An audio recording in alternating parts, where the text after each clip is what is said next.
Сите сме сведоци дека во последните години интензивно се гради и често се заобиколуваат урбанистичките планови. Заради тоа многу често доаѓа до конфликт помеѓу љубителите на зелените површини и љубителите на бетонот. На оваа тема го имаме Мартин. Да погледнеме. Пријатно пладне. Денеска ќе разговараме на една многу интересна тема, што не засега претежно сите нас. Имено се работи за покривот над главата. Во студиото на Водно го имаме господинот Драган Градулович, еден од најголемите инвеститори во Република Македонија, како и представник на урбаната мафија. А во студиото во Киселавода го имаме Мирко Паркобранец, представник на неурбаната мафија во земјава. Добар ден, ви благодарам на поканата. Па, господине Паркобранец, повторно нешто протестирате. Што всушност сакате вие? Значи, ние сме да не се гради веќе во зеленило. Знаете, нема ни паркинг веќе доволно низ градот. Како нема доволни паркинзи, цело време ни прават обструкции било какви. Како сакате да има паркинг кога имате едно возило за вас, па за сопругата, па и за детето земавте кола? Тоа нема врска со големината на зградите, господине. Џабе се буните. Ако не ви се допаѓа, слободно иселете се и живеете во Драчево, тамо ви е местото. Не може ради вас да почнеме легална градба.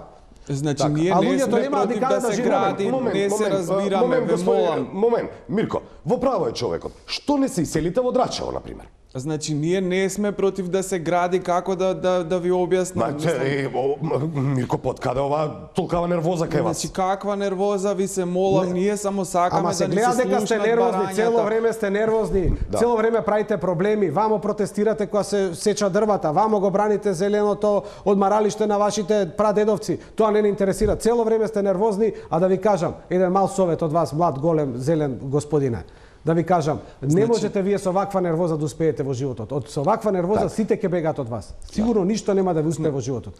Очигледно е дека вие во недостаток на аргументи, програма и план, очигледно е дека во ваков очај пробувате се и се што. А ние како инвеститори правиме толку труд, вложуваме Скопје да биде еден од најизградените градови во светот, а конечно стана и еден од најзагадените градови во светот. Рамо до Пекинг.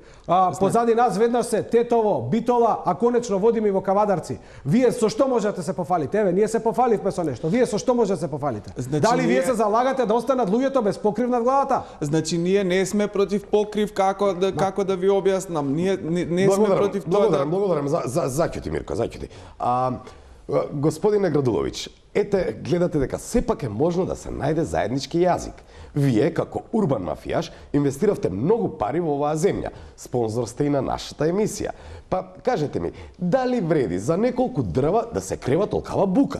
Ма не е битно дали е бука, дап или липа. Битно е да се крене. Ние како урбани инвеститори правиме се за секој граѓанин да има покрив над главата. Значи станува збор за една исклучителна филантропска дејност. А освен со филантропија, ние се занимаваме и со филателија. Односно, собираме, колекционери сме на маркици, порано барем бевме, додека се градеше во полнек, иако во одредени случаи градиме и без маркица се. Да, добро, но тоа го правите само во специјални случаи, кога локалните власти одбиваат да соработуваат. Тоа е оправдано. Да, но сепак сакам да ги пофалам сите локални власти, дека во повеќе случаи наидуваат на разбирање за нашата потреба да го урбанизираме просторот и да изградиме нови згради со што сите ние заедно ќе се гордееме. Со нив главно немаме проблеми. И за секоја пофалба, секоја чест за сите локални власти. Господине, градите на Мито е Мито, прашајте го. Да ви кажам. Ма како може тоа сега вака? Да, точно е, градиме на Мито, Хаджи Василев Јасмин и тоа е одличен пример како треба да се работуваат локалната власт и сите ние заедно. Единствен проблем, господине водител, ние што имаме едни вакви неурбани ликови како овој млад господин, мала група неорганизирани граѓани што цело време се бунат за се и се што. Тоа се еден трулеж од општеството што не ни дозволуваат поштено да го избетонираме овој главен град на Македонија. Прво не е точно. Антипатриотски мотиви прават. Прво не е точно. Мирко, те молам. Значи го изслушавме тебе, да го изслушаме господинот. Ми упаѓа во збор. Ве изслушав, све слушнавме што сакавте да кажете, ви оставивме простор и вие повторно се буните. Тоа е тоа малограѓанско, а конечно и селското излезе од вас. Ако сакате да одите во село, слободно идете во село и тамо претпоставам дека ќе се карате и со шумската полиција и со дрвократците. Ако идете покрај Демарско езеро, ќе се карате и со тие што фрлат пластични шиши во Демарско езеро. Така е, господине. Па Мирко, зашто не дозволувате селото да биде истерано од вас? Прво не е точно јас би сакал да кажам дека не. Можно ли е, господине, можно ли е помирување на урбаната мафија со ваквите неурбани елементи во градовите? Ако се однесува прашањето за мене, секако дека е можно. Еве и владата многу ни помага за ова наше помирување, со проектот Оцелување од град во село, со низа субвенции, па сега секој кој сака дрва, паркови, шуми, може да се врати на своите корени во село, а ако оди во село, може и таму да нема дрва, ако уште малку почека. Оставете на нас, од урбаните инвеститори, да си ја работиме нашата работа, законот стои зад нас, да инвестираме, да го разубавуваме и да го загадуваме градот.